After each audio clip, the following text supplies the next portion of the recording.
Okay, so let us continue with the last algorithm, decision tree, which is used for classification, also regression also.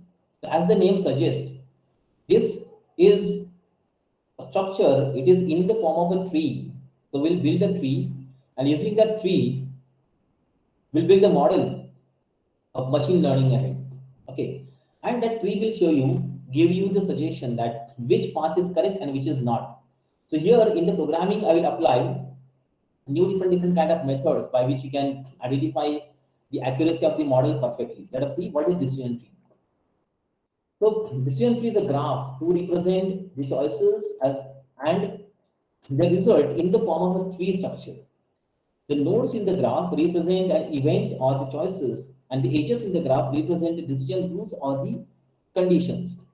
It's one of the mostly used machine learning and data mining algorithm used here in it. So like a tree structure. So basically, if you have heard about the tree in data structures, might be knowing this tree start from top down, where you have a root node and some internal nodes are there. This node will contain a condition, and the leaf node contain the decision to take. They contain decision. They are called terminal node. They're having a decision presented over here. So where we can apply. So we'll be using it for different kind of predictive analytics there, like predicting an email is spam or not, predicting a tumor is cancerous or not, predicting a loan is good or bad credit risk based on the factor of this. Like all many such kind of operations we can do. So binary and multi-class classification both can be done with the help of this method. So these trees are built using a heuristic approach called as recursive partitioning. Or there's an algorithm design approach also you might be knowing, divide and conquer. So we divide a problem into small parts and solve them separately and combine the results all together at the end to find the final result there, which is we call as divide and conquer method. Now, beginning at the root node, which represent the entire data set, the algorithm chooses the feature that is the most predictive of the target class. Most predictive of the target class, that feature will be chosen. Then the examples will perform merge splitting data, and the three branches will be created. Let's see the example, right? Which you can understand how decision tree basically works. See, imagine that you're working for a Hollywood film studio, and your desk is piled high with the screenplays. So, n number of screenplays are there. You're a director or a producer. Okay, so you have to produce or direct a movie, and many different writers or other producers have given finances also. They have given different scripts to you. You need to choose which movie to produce, which movie is having a potential of being a hit. You have to choose that. So rather than reading everything cover to cover, we decide to develop a decision tree algorithm to predict whether the potential movie would fall into one of the three categories. Whether that movie will go into mainstream hit, or that movie will be a critic's choice, or that movie will be a box office bust. What can be the possible category of the movie in future? That we have to predict. So in order to do these predictions, we are going to build a tree. And once you build a tree, that tree will tell you what can be the possible outcome of a new movie that will be giving us input to it. Okay, so let's see. For example, so obviously, basically, based on the machine learning's requirement, we require the previous data. So how to build a tree? We require previous data. So to gather the data for your model, we turn to the film archives to examine the previous 10 years of movie releases. Previously, in 10 years, which movies were released? Okay, so after removing the pattern for 30 different movie patterns, script, the pattern emerges. You think that now two features are there. Which feature will create your model perfectly? And that features are, there seems to be a relationship between the film shooting, proposed shooting budget, and the number of A-list celebrities lined up for starring the roles and the category of success. So two features we can consider. Number of celebrities were lined up for starring the roles and the category of success, like budget, celebrities, and output variable is success. So how to build a tree now? So whatever data I'm having, I'll plot that data into three in the graph format. See that I'm having two features as input there: estimated budget of the movie and number of celebrities will be acting on the movie. Budget of the movie is on x-axis, and celebrities who are acting, it's on y-axis. And see, three different categories are present over here. Like the green square are the typical success. Okay, blue triangle are the mainstream hit, and the red circle are the box office bust. Okay, these movies are there. Fine. So this is what a scatter plot will look like. And now I want to build a tree from that. So what I'll do first, I want to plot or draw a perfect horizontal or vertical line which will separate one class. Perfect horizontal or vertical line which will separate your one class. Exactly, it's not possible, but we can keep as max as possible. See this. I can draw this horizontal line by which one class can be separated. That is, red is separated. Still two misclassifications we are having over here and here. But the class is separated. That is the blue one, red one, sorry. Can I have, now I got two planes here. One plane above, one plane below. Now can I have one more horizontal vertical split? The class can be separated? Yes, it's possible. Here it's possible. See, split two. So now here one class is there, maximum. Here another class is there, maximum, almost all. And here another class is there, again almost all. Correct. So by using two splits, we have created three different planes in it, and this data can be treated like a decision tree in this particular way. This is your decision tree created from the respective data. So initially, we were having 30 features with us, 30 movies with us. Like out of 30 movies, 10 are critical success, 10 are mainstream hit, and 10 are box office bust. Like this, 10 are critical success, mainstream hit, and box office bust. Fine. They're present here. Now, first of all, what we have done, we have done the split on the y-axis horizontally, where number of celebrities were there here. Above that split are high, and below the split it is low. So let's talk about below the split. So below that split, total out of 30, 12 movies are there. And above the split, when high celebrities are present, 18 movies are there. 12 here, 18 here. Now here 12, out of 12, 1 is critical success below the line, 1 is mainstream hit below the line, and 10 out of 12 are box office bust. So all box office bust are now present in this category. So finally, the decision is done. Box office bust will be there on this side. Leaf node is finalized. On the other hand, where the number of celebrities are high, here we have 18. Out of 18, 9 are critical success, 9 are mainstream hit. 9 are critical success, 9 are mainstream hit present. Now here we apply the second feature, budget. Budget. Okay, where we have done another vertical split on x-axis. X-axis was containing the budget there. When budget is low, 8 critical success movies are there. 8 out of it, all movies are critical success. So decision finalized. The category on this direction will be critical success. Now second part, when budget is high, then we have 10 movies present here. Out of 10, 1 is critical success and 9 are mainstream hit. If you just see this here, 1 and these are 9. Here all 8 are there, and here 1 plus 1 presented. 1 and 2 are present here. Correct. Critical success and 9 mainstream hit are there. So all mainstream hit are perfectly categorized. Fine. This is completed. This is completed. This is completed. Now see, tree is built based on the two features which are given there. That is budget and the number of celebrities in the movie. Correct.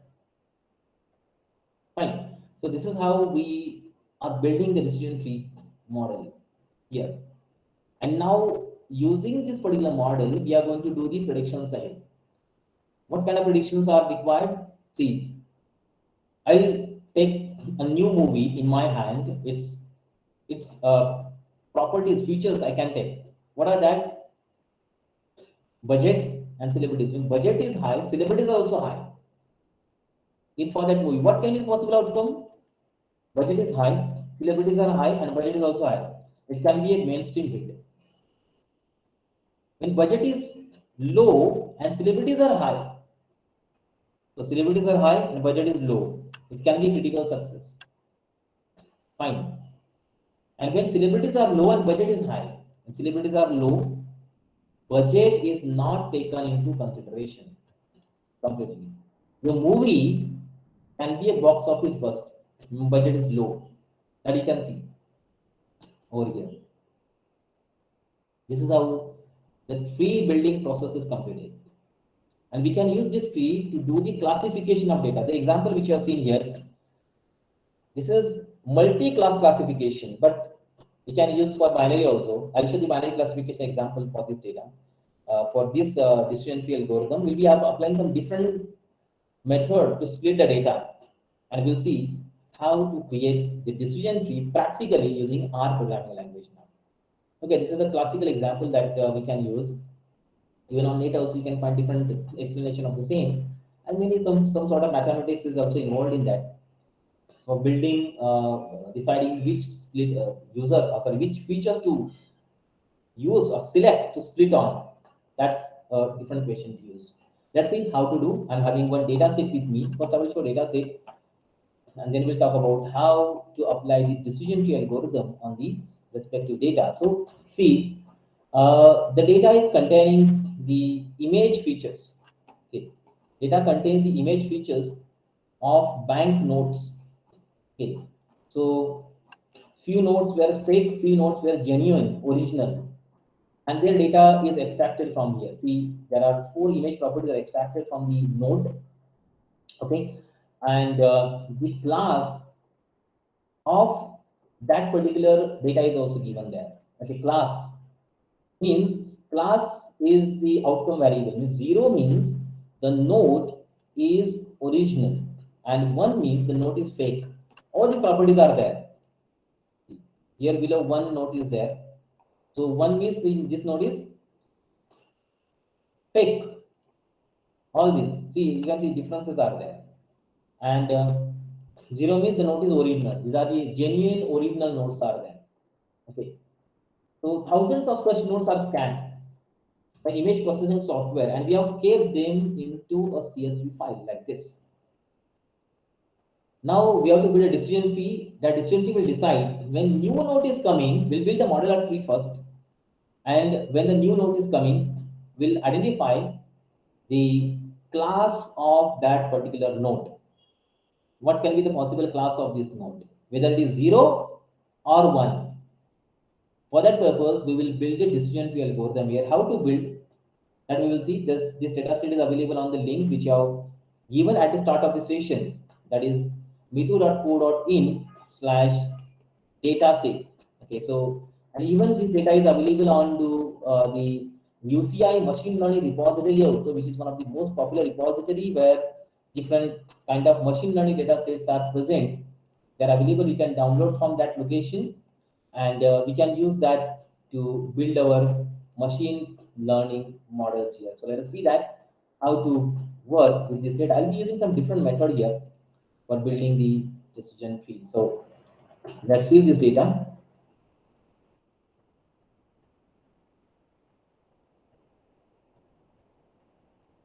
Okay, so decision tree, that's what we are creating. Yeah. The first of all, I need to read my data. Let's see, a bank is read.csv, banknotes.csv file is there. And let us see the dimensions of it. Team of many utilities are there that we use, but as we don't have much time, oh sorry, we can't. We'll focus only on the core idea of algorithm. Yeah. 1372 rows and 5 columns are there. 5 columns which are shown there: variance, skewness, kurtosis, entropy, and output variable was a class. Right, output variable was a class. If you want to see how many entries are there inside this, so I just can print the class.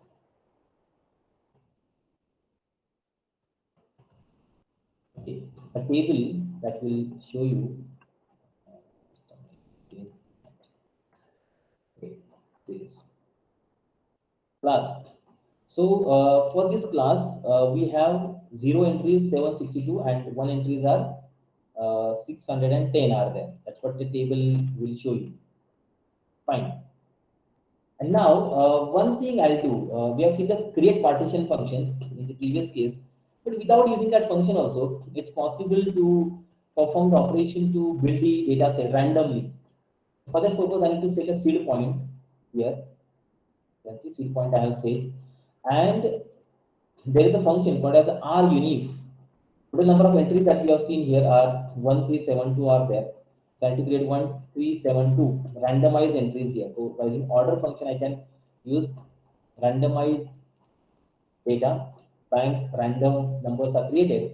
And out of all of these random numbers, 75% entries, 75% entries like 1029 entries are there. It has 75% entries.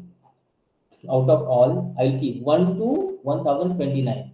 Remember, 1 to 1 is the lowest index. R doesn't contain the 0 as the lowest index there. So that's what I've taken. Okay, what is done? So using that, I have randomized all the entries. Okay, you just check it out. I'll just keep this in comment.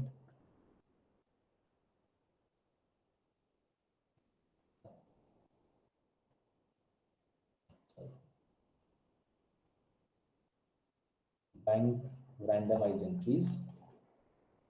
Okay. Yeah, so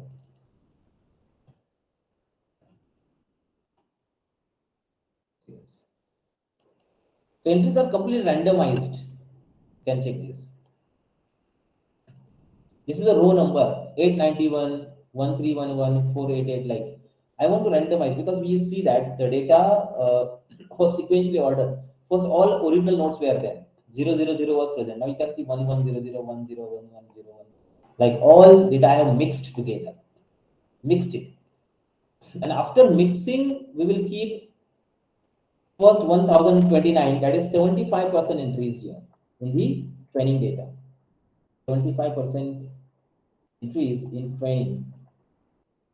Okay.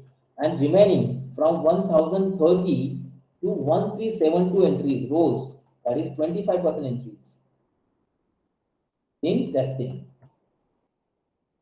Okay. In testing. So bank train and bank test, two different data sets that I have created here. Okay. Fine. And if you want to see how many entries are basically present in the respective rows, means how many percentage of entries are present in this.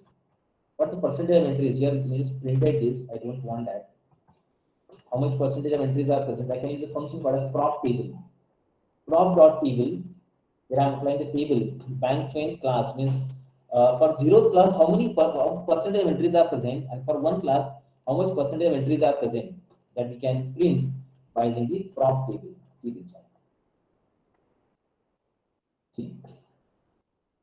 Yeah. Training data. 55% entries are 0 and 44.5% entries were of one class are present. So we can ensure that data is not imbalanced. Data is not imbalanced.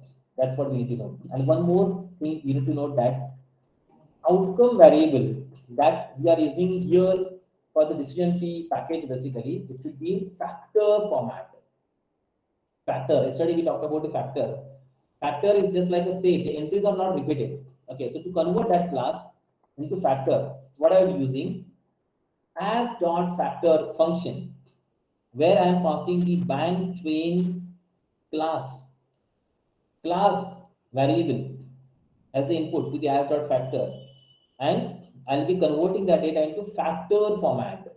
Factor. It's just like a set where the entries are not repeated.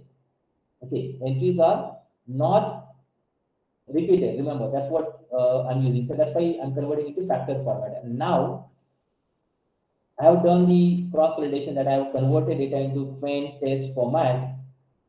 Okay, now I have converted data into train test format. Now what I want to do, I need to add my library. So there is a function, there's a library called a C50. Need to install that. Inside C50, there's a function called as C5.0 that we have to use, and using C5.0 function, we have to create the model of decision tree. Let's see its name as bank model. Please, what I've done now, I've added C50 library. C50 library contains the function C5.0. C5.0 is the name of decision tree algorithm, which is a function present in this library I am using. It contains two parameters there. Okay, these two parameters. The first parameter is the training data. Second parameter is the testing data. Sorry, training data, that is what we call as input. Training data is input, and second is output. Everywhere in the previous models also we have seen we have given the input and output to the respective data model, this respective machine learning model over there. So we have given that C5.0 bank chain minus. What's the meaning of it? -5 means fifth column we are discarding. Fifth column is class. Only first four columns we are taking. That's what we have used over here in this example. First training and exact fifth column, that is a class column, I will be given as the output variable. Output variable, it should be a factor format. That's why I'm using as dot factor, it's converted to factor. So input, output. Using that, the decision tree will be created. The decision tree will be created. If I execute this, okay. So model is created. I have not used this model yet, but the model is formed now. And now after this, we will do the predictions. So let's do the predictions. Just like in previous case, we have seen 343 entries are kept aside, which are then the testing data that I will apply now. See this. One, predict bank model is the input. Okay, bank model is the model which we have created here, and test data except the fifth column there. They are applied over there. This is what model and test data. Test data contains 4 features that I applied except the fifth feature. Remaining features are taken in consideration, and we have done the predictions on the respective data over here. Fine. And using the previous concept of table, we can see what exactly the data we are having. Let's create a table, and by which the confusion matrix can be seen. First of all, we have actual value. Actual is this one. Sorry, not this. Test class. Actually, is a test class. And predicted is bank prime. Test class, comma, predicted. Predicted is equal to this one. This is the predicted result data. Okay, and I have to print it there. Just like in the previous example we have seen, we have printed the confusion matrix there. Source it. And see the result. This is your confusion matrix. Actual values are here. For 0 class, 187 plus for 191 were present. And for class 1, 152 were present. Yes, this is perfect. 0 misclassifications there for the class 1. But for class 0, 8 misclassifications are there. Okay, so out of 343, 187 plus 152. Okay, divided by 343. 343 test data set. 1029 we kept in training and remaining are testing. See, 98.83 is the accuracy of this particular decision tree model created here that we can use. See, this is how the accuracy that we have. Even there is a library also. It's called as G models. With the G models, we are having this. I'll import the G models here, and inside G model, there's a function called as cross table. Cross table function can also be used to see the result. You can see this. Exactly the same way it is showing, but it contains many different abilities here. Cross table, test, bank trade, then many more methods are there. You can just check it. 340 total observations are there. Out of it, 0 matching 187, okay, and 1 matching 152. Okay, correct. Out of 343 total are there. Total here. Okay, 187 plus 156 are there, where we have 4 misclassification. With 339 are correctly matching. That's what is the accuracy of this model. And if you want to see the decision tree here, just see the summary of it. The complete summary. This is your decision tree create. Actually, very big tree is there. Check this. First of all, it has checked variance, then kurtosis, then under kurtosis is skewness, like all. Decision tree will be shown there. So see that 1029 cases are there. Here is the classification that you can see. In actual data, 4 misclassifications are there. And attribute usage, 100% variance is used, 87% kurtosis is used, skewness is for 16%, entropy is very rarely used, 2.32%. Like this is what the decision tree algorithm is. Now this model which we have created here, decision tree model that we have created, that will be used to do the predictions. Now new note is coming. What is the class or category of that new note is, that we can find with the help of this particular model. We have to apply that 4 data again: variance, skewness, kurtosis, entropy, and the model will predict what is the class, what is the class of the respective data present. There is 0 or 1. This is what as a classification algorithms. Decision tree is a classification algorithm. Even regression also it is used. Regression classification trees are also possible, but linear regression for regression only, logistic regression for classification only, LDA only for classification can be used. And this is the way the statistical models using R programming language can be created. With the help of that, we can do the predictions ahead and simplified. So basically, in the world of artificial intelligence, okay, in the world of artificial intelligence, whatever predictions are done today, all these predictions are done with the help of the models of machine learning. So they use the previous data, and using that particular data, they does the further predictions ahead.